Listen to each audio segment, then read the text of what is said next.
দিদি তুমি কোথায়? আমাকে এখান থেকে নিয়ে চলো, আমি আর পারছি না। আমি আর মহিলাদেরকে পিঠে পুলি করে খাওয়াবো না, আমাকে ছেড়ে দাও। চপ, মুগনি, মুড়ি মাখা, কালমুড়ি, মুড়ি ভুবনি সবই তাজা আর সুস্বাদু, একবার খেলে বারবার আসবেন। চপ 5 টাকা, ঘুগনি 4 টাকা। সবাই চলে এসো আমার দোকান, সবাই চলে এসো আমার দোকান, সবাই চলে এসো আমার দোকান। কেউ আসছে না, আমার দোকান কি করে সংসার চালাবো? সারাদিনে 50 টাকার বেচা কেনা, কিভাবে সংসার চালাবো?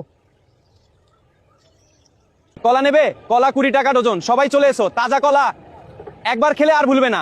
4 তারিখে ডিজে বাজাবি বলছিলিস, আর আজকে কলা বিক্রি করছিস। ভাই শোন, ব্যাপারটা আসলে অন্যরকম, কোনো অজুহাত শুনতে চাই না। আমি তো আর এ জন্মে ঘর থেকে বার হব না। আমি আর দিদির সঙ্গে থাকবো না, আর রাজনীতিও করব না। আমি আর গরু চুরি করব না, আমাকে তোমরা ছেড়ে দাও। আমি জানি ঘর থেকে বেড়ালে পাবলিক কেলানি শুরু করে দিবে। আই বাচ্চা, দেখে যা, বান্দর খেলা দেখে যা, দেখে যা রে সবাই। 10 টাকা দাও বাবু, 10 টাকা দাও, অনেক দিন কিছু করিনি।